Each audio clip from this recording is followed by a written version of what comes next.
While pensioners in the Hunter have generally welcomed the government's promised $500 one-off bonus, many feel they'd be better off with an increase in the regular pension. After all, they didn't come down in the last shower. No, we'll never see it. I suppose it's just all for this coming election. We worked very hard in our early days, mate. The bloody will get and everything's going up all the time now, and you can't catch up with it. Yeah, I'd seem to believe it. There are around 300,000 workers in the Hunter, and the ones we spoke to were happy with the plan to cut taxes. $1,000 back in the pocket instead of them taking it for a change. Be nice. We shouldn't have to pay as much tax. A lot of our money is being spent elsewhere and not really going back to the community or back to the people, I suppose.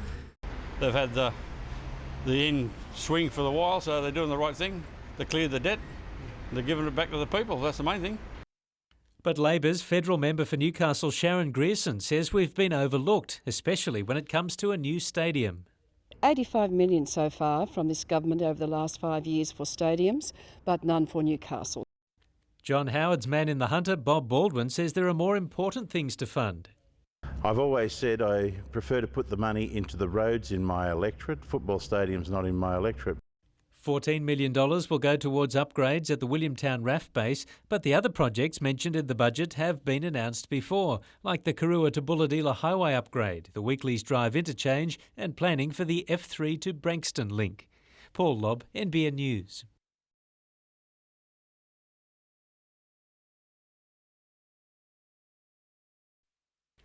Charged over 33 child sex and drug offences in November last year, the former State Minister for Aboriginal Affairs was remanded in custody when a third alleged victim came forward and additional charges were laid last month.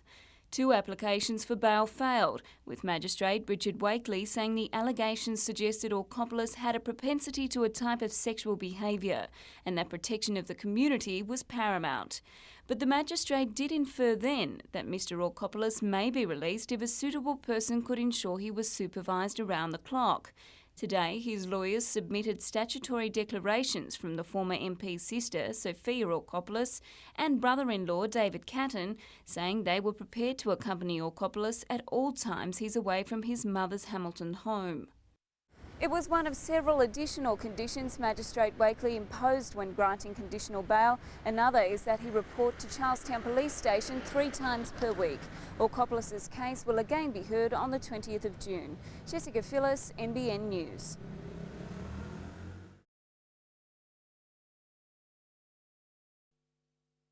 Hunter Street, running through the heart of Newcastle's central business district, has an image problem.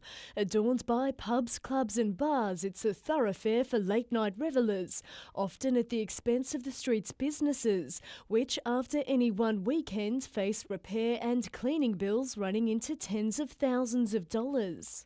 And I can't see things getting any better, so I think it's time that we made a change, reduce the hotel trading hours and let's see what happens. Can't be any worse than what it is. Retailers say the Liquor Accord group, made up of licensees, isn't doing enough to stop the problem. I mean, the Liquor Accord turns around and said we haven't got enough transport, there's not enough buses, we haven't got enough taxis. That is just purely band-aid stuff. The real problem is we've got too many people in town over a long period of time that are drunk. The Hunter Business Chamber believes an integrated approach involving installing CCTV and more under-awning lighting along Hunter Street, as well as getting a 1 a.m. curfew put in place, could all but solve the problem. Inner city residents have also had enough of late-night hooliganism. Over the past few weeks, they've turned up in droves to public meetings, pushing council and police for a citywide curfew. The problem the residents have experienced just isn't the vandalism of their cars, their gardens and their property. It's been regularly and constantly woken their families at 3 and 4 a.m. on the weekend mornings. Welfare groups have also added their voice to the call for a lockout, claiming it would stop out-of-town troublemakers coming into Newcastle from places like Maitland and the Central Coast, where curfews are already in place. So you're getting 2,500 people who don't belong to Newcastle, but now we're an open city after midnight. Close it down earlier, those 2,500 people can't come in. Something visitors agree with. We travel 45 minutes to come up here to have some fun, so we can bypass the 1 a.m. curfew, and then they bring it up here as well, and then we can't have any fun. Tomorrow night, pub and club owners give their take on the problem. Madeline Bond, NBN News.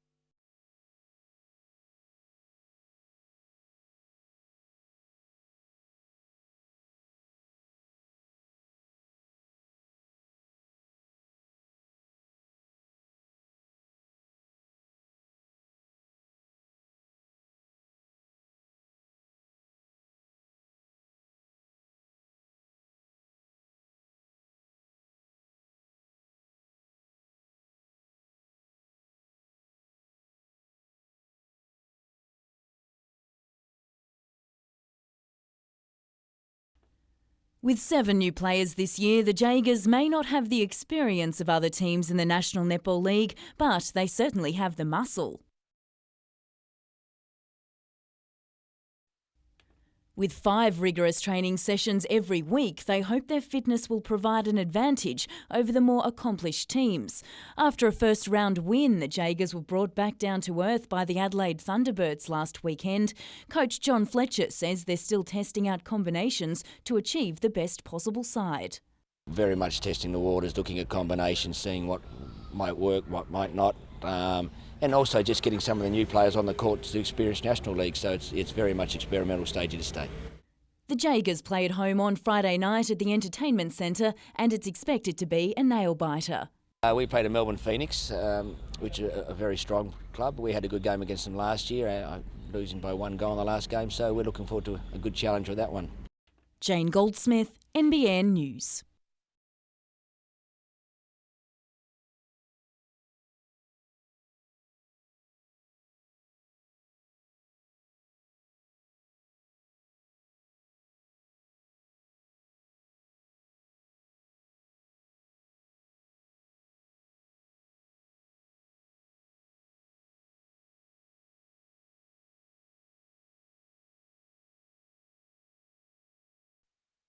The Ford Street stock sedans still carry battle scars from the weekend, while the drivers have only just shaken theirs. Yeah, we got home about 3 in the morning and we partied till about 5, woke up about 10 and we've already spent the $2,000 prize money at the local bottle shop. And Tim Bink must have worked up quite a thirst over the 35 laps, going on to win the Aussie crown, and didn't he celebrate? With no local speedway to practice on, it's little wonder the 3-time Sydney Club champion performed so well on Granville's clay track. It's pretty amazing that Newcastle has so many national champions, but yet we don't have a motorsport complex in the Newcastle area. Fellow Hunter driver Shane Carlson slipped up in qualifying and started the feature well back before finishing within 3 places of his mate.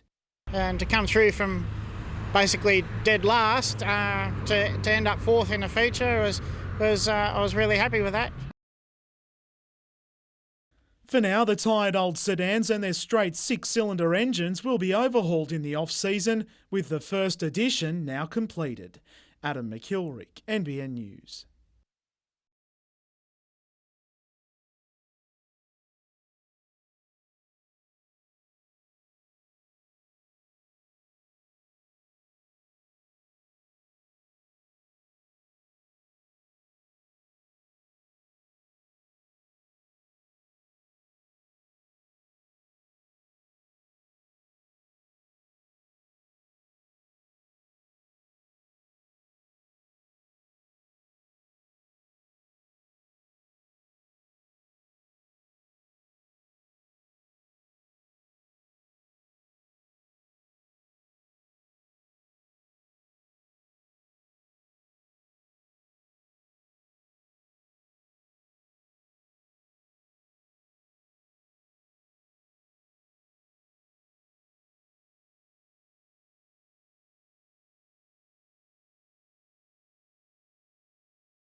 Robert Hadley is the longest-serving employee of 53 workers who will lose their jobs with PCC Packaging when its Cardiff plant closes its doors in 7 weeks' time. It's a bit upsetting just to been a long time with the company, and I feel sorry for a lot of people in there that have just bought new houses and stuff. The company says the decision to close the plant, which manufactures flexible packaging, was a difficult one, but it says it simply cannot afford to remain competitive in the market against imports from China and other Asian countries. They're a family here. It's a family-owned business since 1939, and they're part of the family, and it's very sad. The company plans to help its employees find new jobs by providing a job search program and retraining them. But after 33 years in the job, Robert Hadley fears he'll remain unemployed. I've got a slight case of cerebral palsy that I'll find it hard getting a job somewhere else.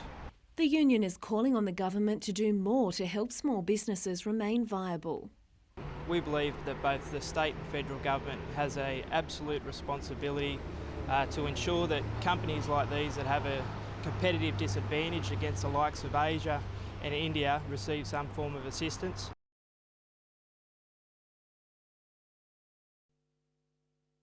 Newcastle's inner-city licensees have invested millions of dollars expanding the city's entertainment scene to make it what it is today, in stark contrast to views held by the police, public and business community. Newcastle Liquor Accord representative Rolly DeWitt says the city is relatively trouble-free. It's better now than it's ever been. It's safer on the streets than it has been previously. People are more well-behaved than they have been. Further, licensees say they're not to blame for the late-night antisocial behaviour and alcohol-related crime occurring in the city, as more often than not people arrive already intoxicated. But they are doing everything in their power to help resolve the issue. We meet weekly with the police, a group of licensees in representation of the Liquor Accord, to discuss problems over the weekend, hotspots in the city and how we can actually fix them moving on. The Newcastle Liquor Accord is also spending more than $150,000 hiring extra security guards to patrol the streets and deter antisocial behaviour. I don't think that's happening anywhere else in the state, where licensees would fund a private security presence in a city. While licensees are happy to trial several methods to solve the city's alcohol-related problems, they say there's no way they'd support a 1 a.m. lockout, which would put a huge dent in their late-night trading. I mean, we're the 6th largest city in Australia. We deserve a thriving nightlife. We deserve a thriving economy at night. And that's a 1 o'clock curfew and a 3 o'clock close won't achieve that. They claim a lockout will only exacerbate the problem. A 1 a.m. curfew will have a lot of people on the street at a peak period of time. There isn't the adequate transport to get people out of the city, and therefore we'll have people loitering on the streets, which will equal a lot of antisocial behaviour. Tomorrow night we hear the wider community's view about how the late-night crime and violence can be stopped. Madeline Bond, NBN News.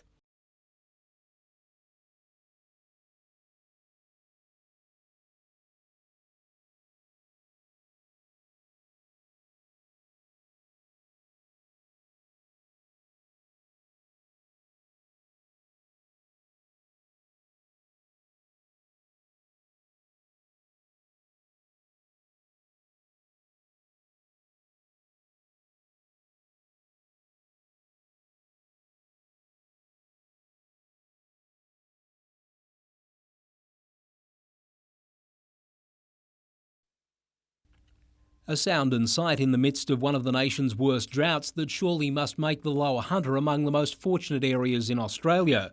The latest 25 millimetres of rain over Chichester Dam added to the experience for students in today's Williams River catchment crawl.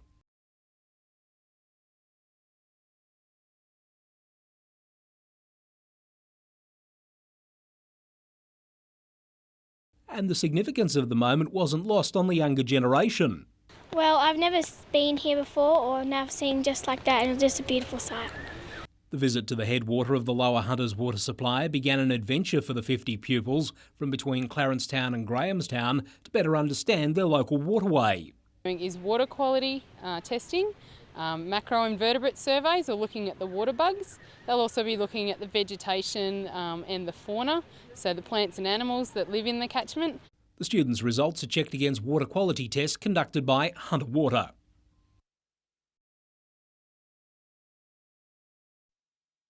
The National Electricity Marketing Company, which runs the grid, has told the state government that New South Wales will need more baseload electricity by 2012. So they've engaged Curtin University economist Anthony Owen to find out if that's the case. Does New South Wales require baseload generation capacity? If so, what is the most available, efficient, and what is the cleanest technology to deliver that? The extra 1 or 2 stations needed could cost as much as $7 billion to build, and the inquiry will look at selling off the retail side of the power business in a bid to encourage private investment. But if you have a preference that baseload generation be private, can it or can it not occur with a retail load? But trade unions say privatisation is only a quick fix. I don't think the government should sell off any of its businesses. Retail arm is a very important arm for the government. It does make money for them, and it provides a service, and it's owned by the government and can be controlled by the government. Given it a private enterprise, you lose that control. The Premier has ruled out a nuclear power station. The most likely fuel source is coal, but what we want to do is, one, keep an open mind, and secondly, if it is to be coal, then for it to be the cleanest possible. Paul Lobb, NBN News.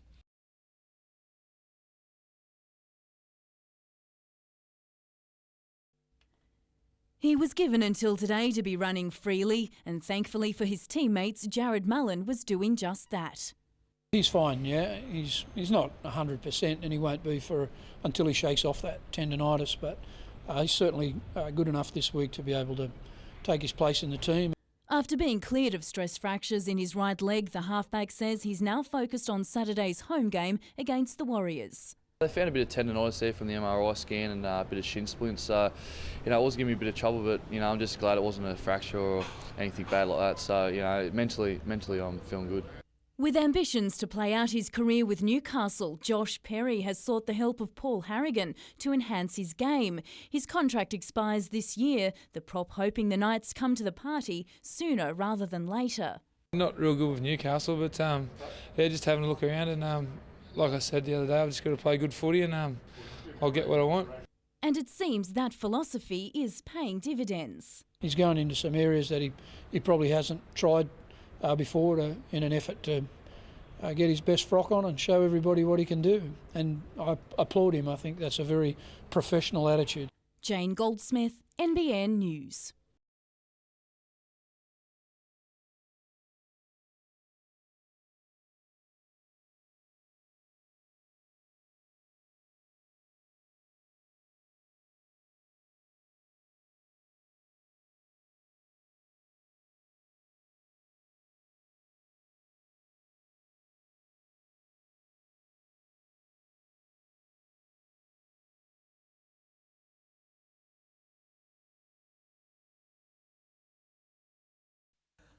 Labelled by organiser Australian Wine Selectors as the largest single variety wine tasting in the Southern Hemisphere, a veritable river of liquid gold was critically sampled at Crowne Plaza, Hunter Valley. We've got 546 Chardonnays from around Australia. We asked for producers to send in their Chardonnay that they're currently making. The Newcastle firm assembled a panel of 12 judges, including wine writers, winemakers and wine show judges, which was overseen by 2 chairmen. Today's test is expected to provide consumers with a new perspective on the product. There's a lot of producers making Chardonnay, but the consumers are starting to sort of move away from Chardonnay. I suppose Sauvignon Blanc we're finding is becoming more popular. With such a large tasting, 1,500 German-made wine glasses had to be imported. Hospitality students from TAFE provided the hands to keep clean glasses flowing for the various stages of the competition. One producer who'll take a close interest when the results are published is Tyrrell's, with the late Murray Tyrrell instrumental in getting Chardonnay on Australian wine lists. And Tyrrells have submitted their VAT 47, a couple of different vintages. Gary Blair, NBN News.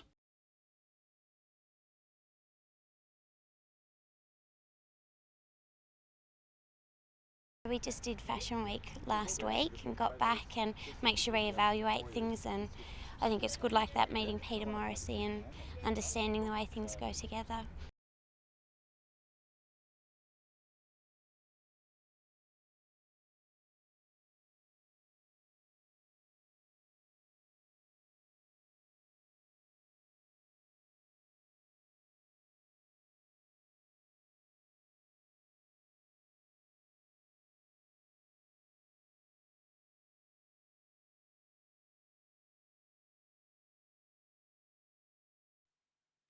In his 34 years of performing, David Strassman has entertained audiences across the globe. But on his flight from the UK this week, 2 large and crucial pieces of his set called Flats went missing. The flats vanished between London and Sydney. We have no idea where they are. I sold them. Yeah, I'll bet, Chuck. Made a good, quiet. Hunter Valley Signs is more at home making road signs than theatre sets, but it took on the 24-hour challenge. It was a little bit of a surprise to have David call, yeah. And in such a rush too, which is always tests us out. They passed with flying colours, having the colourful set pieces finished just in time for tonight's show. They sprang to our need, helped me design and print these brand new flats, and they actually have constructed them, and they saved us. It's fantastic. David and his many characters will spend the next 2 weeks touring regional New South Wales, and tonight marks their 7th visit to Newcastle over the last 17 years. Oh, it's great to be back in Newcastle. I hate it. Quiet, Chuck. Paul Lobb, NBN News.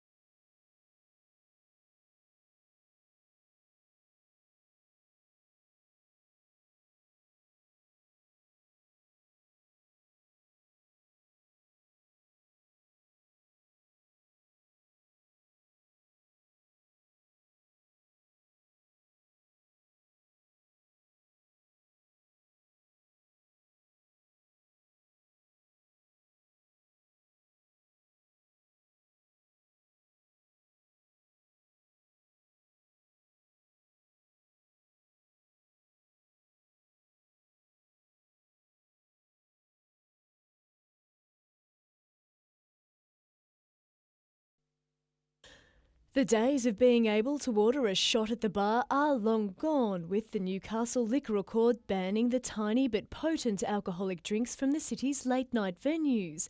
Likewise, extra-strength drinks called bombs, where a shot is mixed with beer or a high-energy drink and sculled. It's the method of drinking that we're trying to stop. It's the education of our patrons that no, it's not acceptable to come in and drink as much as you can drink. You can still have a good night out without making yourself legless. Police have welcomed the move. We've had people that have had 6 or so in half an hour, and next thing they spill out on the streets and become a different person, and some become violent, some just become that drunk they fall over. However, double-strength pre-mixed drinks are still available for sale, as are cocktails, even though they often have a higher alcoholic content than shots or bombs. They're a very small market of alcohol consumed within licensed premises, and I think, as I said, the method of the drinking is to enjoy the drink for taste, not for the aim of getting drunk.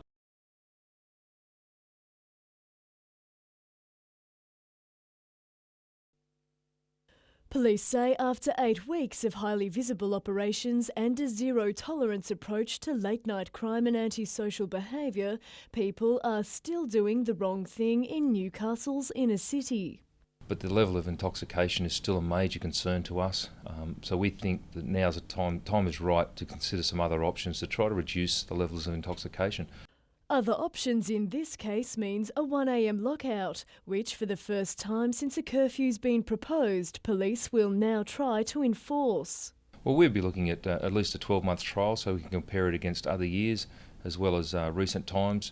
And they've got the full support of the business community, which believes a lockout would help stop repeated vandalism attacks on their shops. I think, if you look at other areas that have tried lockouts, they've worked to some remarkable levels, really, and it has reduced that crime rate. However, getting licensees to agree to even a temporary curfew could be near impossible. Let's not do a knee-jerk solution. We need to look at a number of solutions, which is, as I said, transport, CCTV, and changing people's attitude. And while many residents have welcomed the police's new stance, they say it's not enough to stamp out alcohol-related crime. They also want more late-night transport, a continued police presence and more public toilets. In addition to that, the residents are also calling upon the introduction of rural alcohol-free zones. At the moment, they're a joke, they're a farce. Newcastle City Council is yet to take any formal position on the lockout issue. However, after a late-night drive with the NBN News crew through Newcastle's central business district, the Lord Mayor has come up with a solution of his own. But I think one of the things that could be done, which would have a big impact on improving all this, is if we had the opportunity for the police to issue on-the-spot fines. Madeline Bond, NBN News.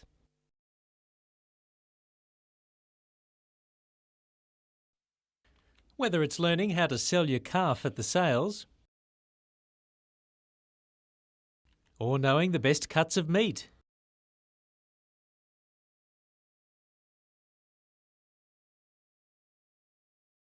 Or measuring the width of a T-bone with ultrasound. These primary and high school students are getting the jump on their schoolmates by learning more than just the 3 R's. We have a separate elective agriculture, so we can do it then, and at lunchtimes, sport times, we get to go to the ag plot and do cattle judging. It's all very well having the book and the blackboard, but it's a different thing coming out here and having the hands-on.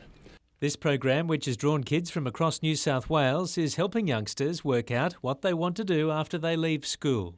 It gives them an insight into another world, whether they go into the beef industry or a cattle industry or even the rural industry.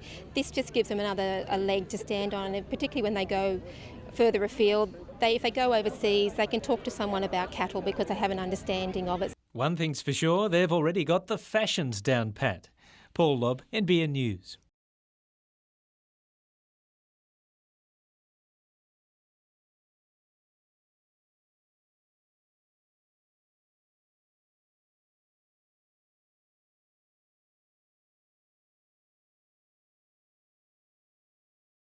We're expanding particularly into community education, offering very good sound programs in suicide intervention to help people identify the signs of suicide so they can be prepared themselves.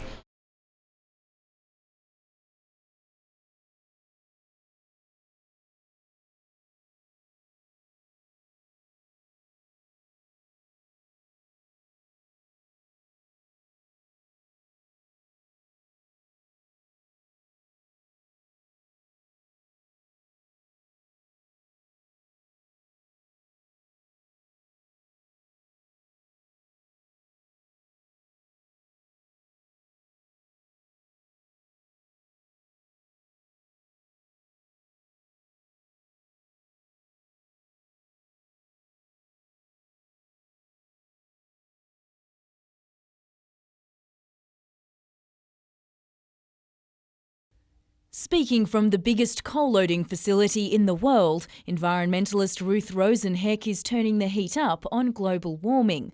She believes the state and federal government's solutions to climate change fall far short, with bold decisions needed.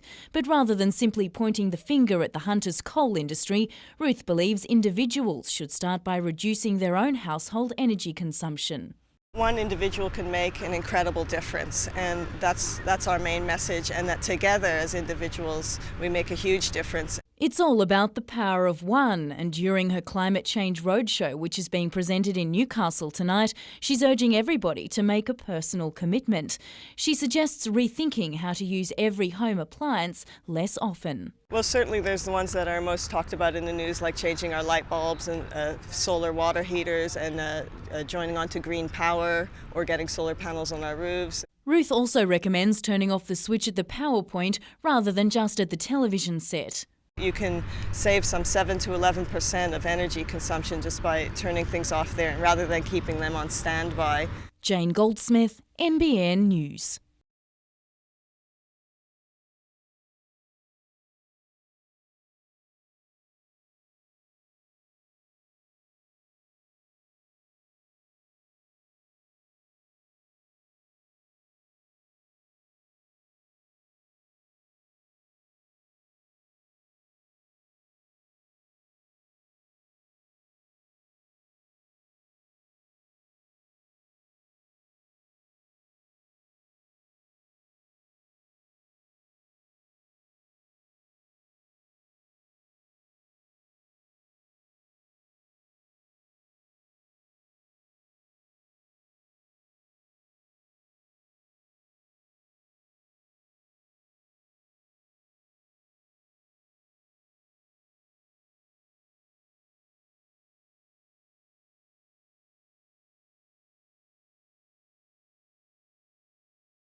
Newcastle's last game was an emphatic victory over Illawarra at Cessnock to win the 2006 country title.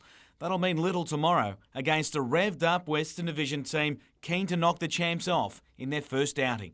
Yeah, we're looking forward to it, eh? The boys are keen to knock off Western. I think they're talking it up pretty big like they want to beat us, so it'd be good to knock them off.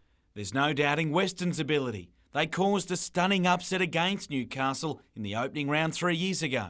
I know none of the boys want to be a part of the team that, you know, goes out first round. We all want to win the grand final again, you know, take it out. Outside of team goals, Fortier is one of many who have individual honours to fight for, with his country jumper also on the line. He'll certainly start tomorrow's match on a new wave of confidence after a stunning haul at the weekend for his club side South Newcastle. Incredibly, after going 7 rounds without crossing the stripe, once he broke the drought, it just rained tries. 2 in the first half, was rounded out with another 3 in the second in a 5-try romp that helped Souths win the game. He'll be hoping to back up on Sunday again for South Newcastle when they play Macquarie, while Central won't be cutting neighbours Lakes any slack in the local derby, with several Seagulls involved in tomorrow's representative match.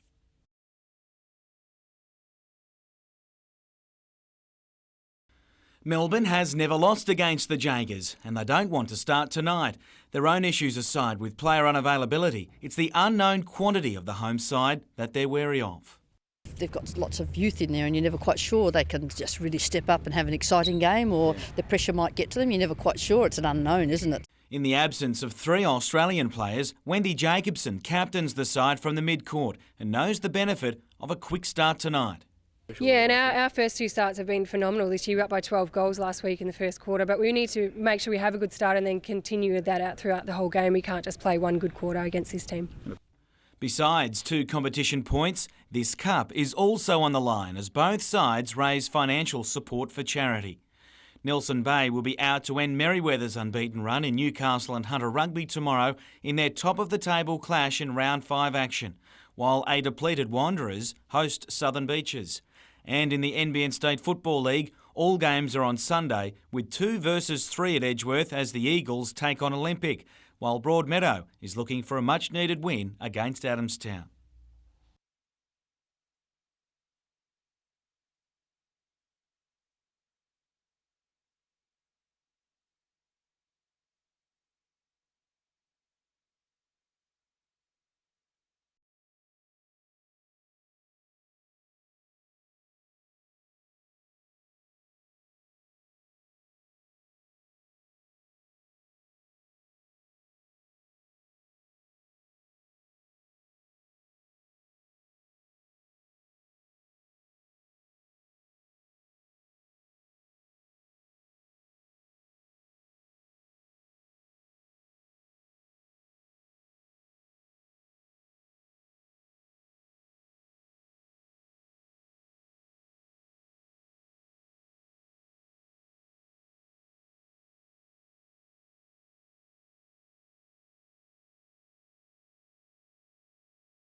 Emma Sari got an unexpected surprise for Mother's Day this year in the form of baby Boa. The first time Mum wasn't expecting her son until June, but it seems that was just too long a wait for the tiny tot, and after a 3-day labour, Emma was more than ready for him to make an appearance early this morning. It was a really nice surprise actually. Yeah, it's great. Good timing. But while many spent Mother's Day celebrating, honouring and just being with their much-loved mums, others sadly spent time simply remembering theirs. Newcastle Memorial Park was a flush of colour as children and spouses left flowers and tokens of their love for their dearly departed mothers. We come down and spend a bit of time down here with Mum and just reflect and bring us some lovely flowers. Meanwhile, more than 500 trees were planted at Redhead in memory of mums that have passed away. The Trees for Mum program has been running for 6 years and raises money for charity organisation Good Grief, which offers help to young people dealing with grief and loss. Madeline Bond, NBN News.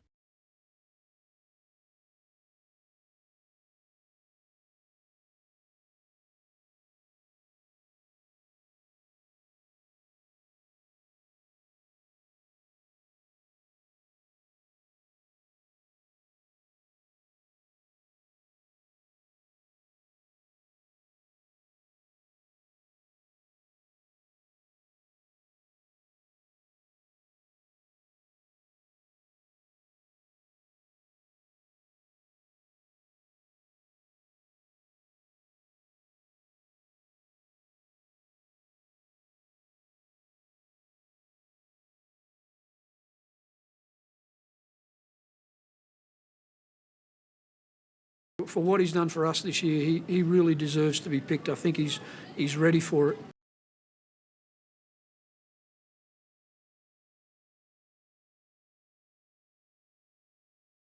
We didn't have a performance tonight that was commanding or dominating or convincing.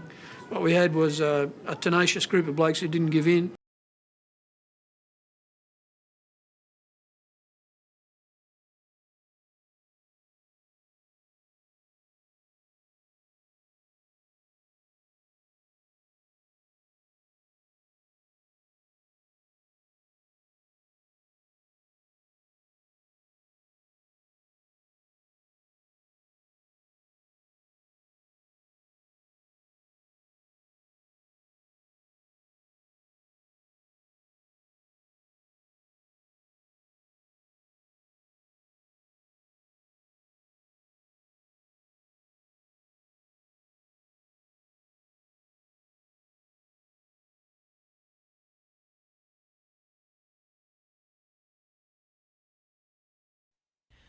Zuri FC got first look at goal only to come up empty. Mark Wilson didn't need to look twice for Phoenix when it opened up for him as the former National League player belted home the first. Zuri had another header on goal flick wide from a set piece, while a deflected shot was picked off by Jacob Rex. And when they finally did breach the last line of defence, it was disallowed. Daniel Bartlett found his name both on the booking sheet and on the score sheet after he made Zuri pay dearly for some casual work at the back to score right on half-time. And it's the end of the season for the Hunter Hurricanes in the National Water Polo League. Neither the women's nor the men's side can reach the semi-finals despite a double-header round at home this weekend. While the women's lost, the men ended their season on a high with a 1-goal win.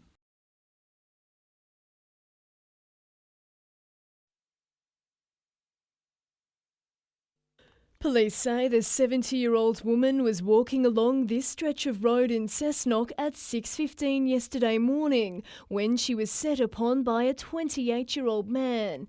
It's alleged he grabbed her by the hair and dragged her into bushes where police allege he intended raping her. She was very fortunate that 3 people out at Cessnock saw this happen, heard her screams and her calls for help. They were able to rush down and they were able to assist her and hold the fellow until police arrived. Today, Todd Erst from Cessnock was refused bail at Raymond Terrace Local Court after being charged with kidnapping and assault over the crime. He is due to appear in Newcastle Local Court on the 11th of July. Meanwhile, detectives are also searching for a youth who assaulted a 78-year-old woman near the Green Hills shopping centre yesterday and stole her handbag. Police have this warning for senior citizens. We are in a different era to what we were 50 years ago, and it's a case that you just have to be so much more vigilant about who's around you, where you are. Madeline Bond, NBN News.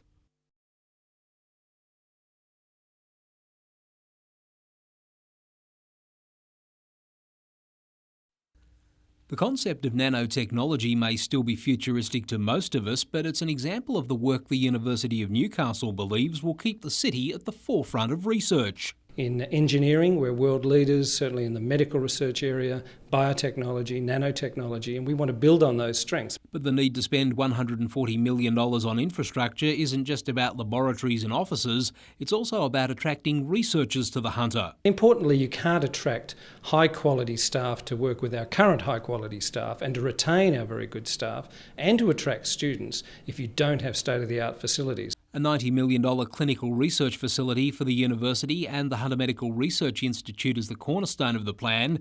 It will allow researchers still based at the David Madison building to finally leave the Royal Newcastle site for a new facility on the John Hunter campus. Even though federal funds are needed, Professor Glover says the plan shows the university is using its money wisely. We're returning a surplus on 2006. We'll do the same again in 2007 and well into the future. We need to use those resources very carefully to reinvest very strategically. Gary Blair, NBN News.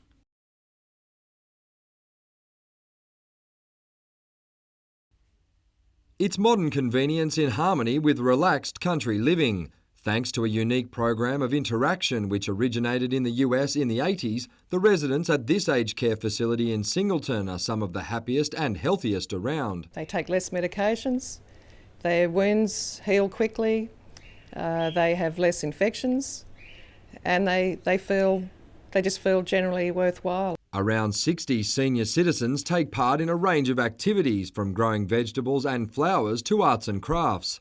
The facility is also home to a variety of animals, which provide company as well as responsibility. The residents also give back to the community, hosting a playgroup each week for children who might be living away from extended family. They paint with the children, the residents paint, they have sing-alongs, and the children really love it. They get a chance to dance and play. The facility is hoping to improve and expand the program in the near future. Mitchell Hughes, NBN News.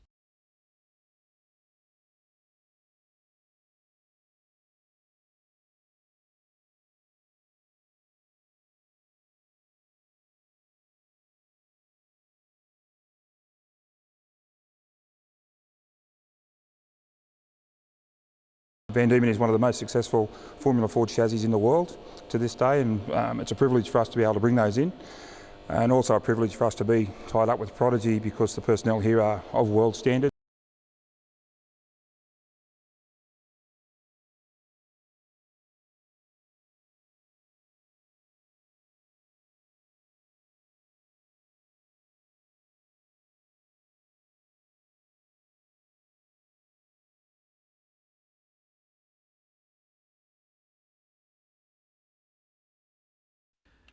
Fast-tracked into the Knights' number 7 jumper, the Good Oil says Jared Mullen is on a similar flight path for Origin football. Preferring to fly under the radar today, given all the attention, his club captain endorsed the young star's Origin credentials.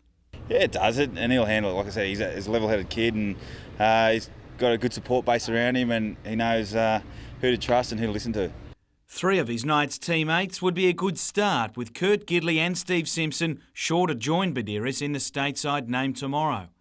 Adam McDougall reckons Adam Woolnough could have been a bolter for the Blues number 7 jumper after scoring from his match-winning pass against the Warriors. The man himself just pleased to be a part of a remarkable comeback win. I get there and I ran 10 or 15 metres to get there, and I know I wasn't going to stop and turn around and pass it to Mullo for the field goal, so yeah, just got out there. I was going to go myself, but Dukes called for it and just threw the ball. Given the rigours of an Origin series ahead, that result is important in more ways than one.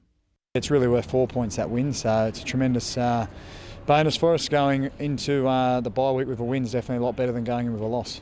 Jim Callanan, NBN News.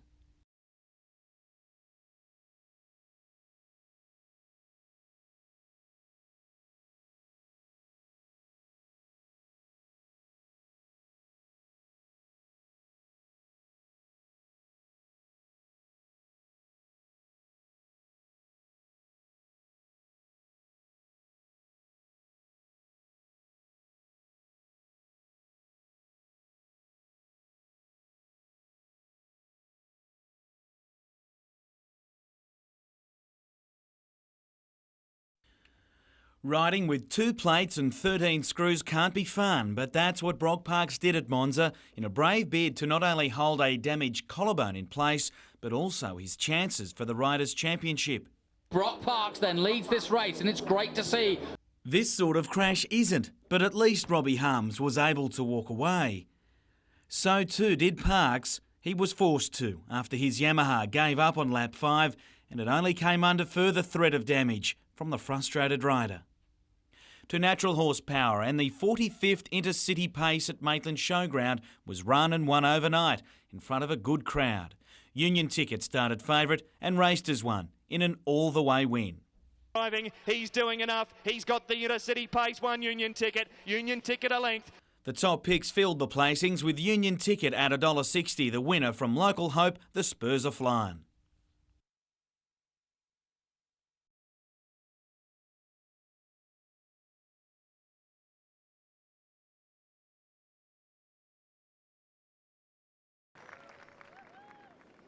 Nathan Green had it going earlier this morning. And this is third at 18, and a terrific recovery shot from the Aussie from the green side bunker, who fired a 2-over round yesterday while playing with Mickelson.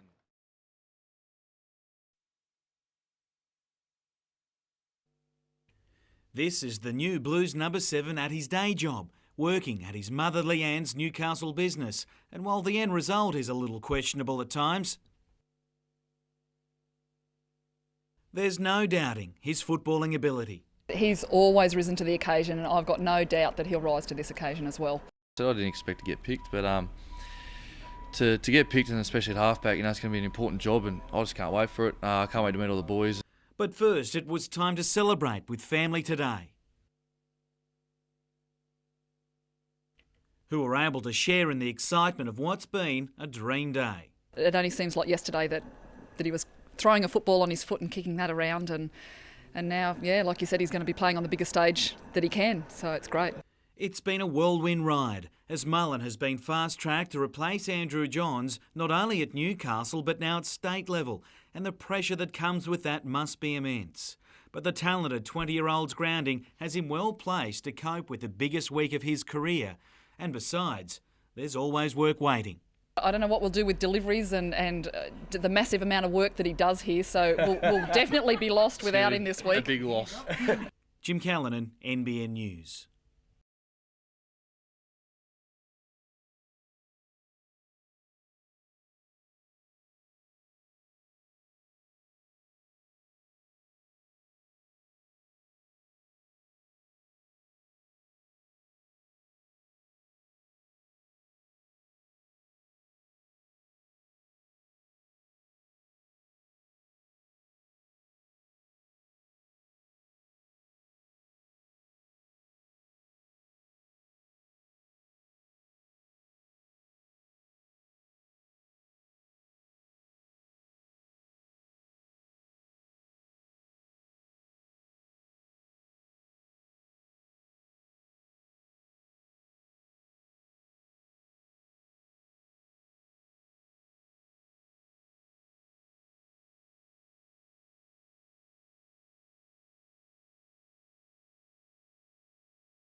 I think we've got that money because we've pushed so hard, and I think Kevin Rudd's Education Revolution has pushed this government in its last budget to rediscover education after 11 years of neglect.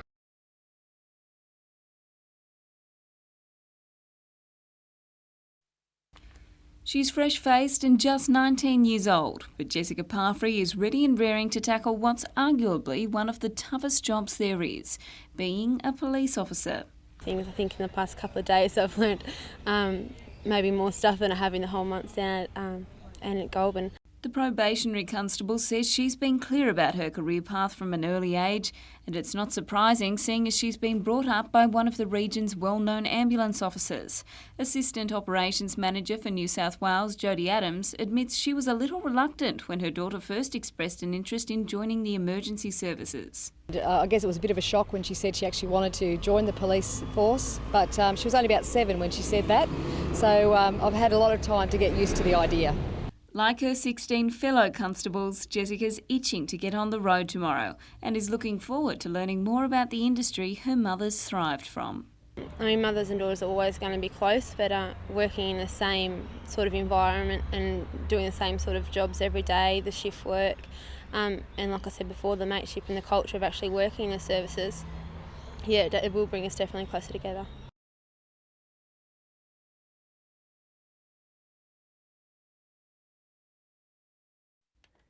She's just 11 years old and already Josie Windred is making an invaluable contribution as a volunteer and gaining personal satisfaction at the same time.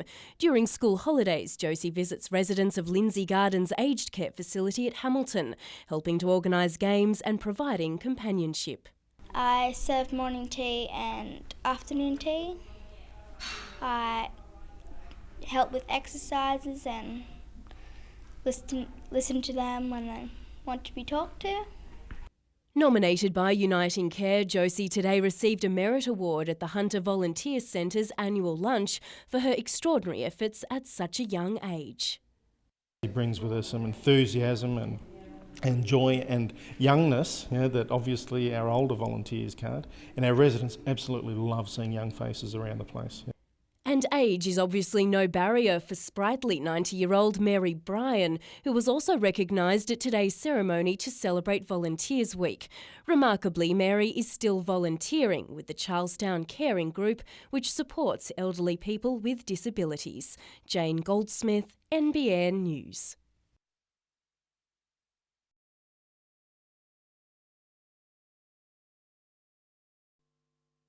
Michelle Towers and her young family today packed their bags and prepared to leave the hotel they've been living in for the past 3 weeks. Domestic violence forced the family of 8 from their home and onto the street. But now, thanks to the work of Wesley Newcastle City Mission, they've found a home. Department of Housing have come forward and offered me a house, so that's good. It's good. Unfortunately, not everyone's so lucky. This morning, 2 more families turned up on the mission's doorstep. Single mother Vicky and her 7 children were left homeless after escaping her abusive partner weeks ago. I'm looking for accommodations through real estate, getting turned down, been to Housing Commission, no luck there, emergency accommodations, just there's nothing. So we're just going from backpackers to backpackers. The family has no idea where they'll be sleeping tonight. It's hard, like the kids aren't used to it, I'm not used to it, and yeah, we just don't like doing it. Robert and his son Scott also need a home after they were forced to leave their country town due to family circumstances. So we've come to Newcastle, hoping to relocate. We've had no luck here since we've been here. The main reason I'm here is to go back to work, and I can't even get this young fella back into school because I haven't got a permanent address. Wesley Newcastle, along with the city's other charities, are now asking for donations of any kind to help them help others. And Australians should really look at that and say, hey, we're not a third world country, we better start looking after our own and really helping the people that are in need. Madeline Bond, NBN News.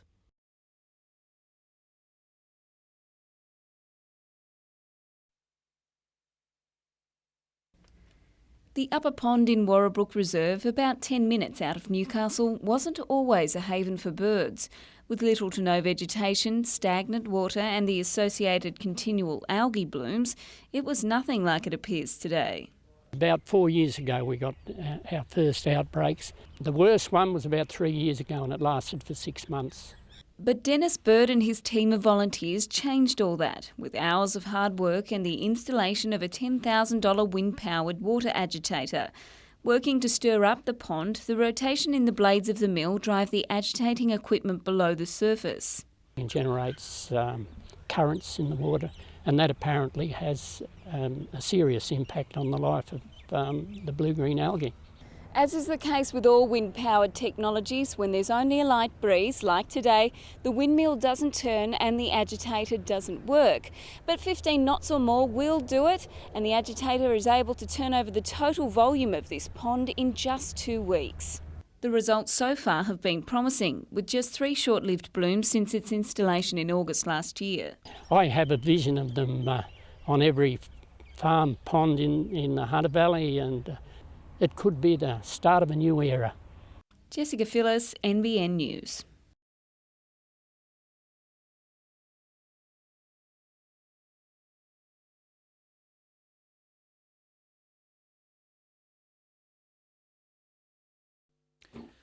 After getting a taste of Origin 3 years ago as the squad's 18th man, now Kurt Gidley is a fully fledged Blue, and he couldn't be happier.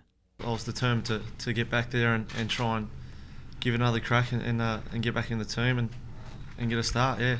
While his form this season demanded it, Gidley didn't believe his inclusion until the team was read out today, but that just sent his family into overdrive.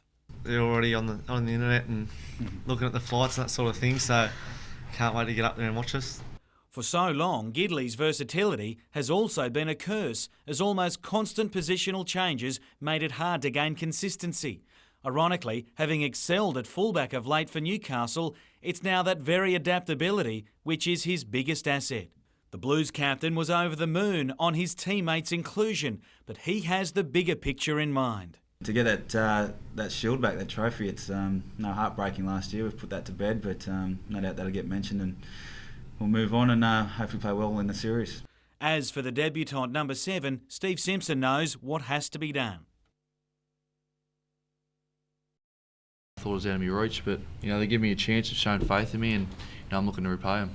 All 4 go into the state camp in Sydney tomorrow. Jim Callanan, NBN News. It's usually home to social skaters and the highly successful North Stars hockey team. But come next April, the Hunter Stadium will play host to 5 of the world's emerging ice hockey nations at the Division 2 World Championships. From what I understand, we're likely to see Israel, China, Mexico, New Zealand and Serbia, along with Team Australia. The Hunter Stadium beat the Central Coast and Adelaide before the International Ice Hockey Federation chose Australia as the host nation. With a playing surface already considered the best in the country, almost $250,000 in funding from the sport's world governing body will see seating capacity doubled and glass installed around the rink. We'll be having upgrades to the change rooms, the washroom facilities and VIP areas as well. So it will then turn into a world-class rink and the best rink in Australia. The Australian team will be one of the favourites, with the biggest threat expected to come from China. A gold medal at the championships will give the home side a shot at Olympic qualification, alongside powerhouse teams such as Canada, the US and Russia. Yes, well, we have been getting silver in this division for many years now, but we are definitely a gold medal team and we should be up in Division 1. The local bid team will now chase sponsorship and government grants to further improve the facility. Mitchell Hughes, NBN News.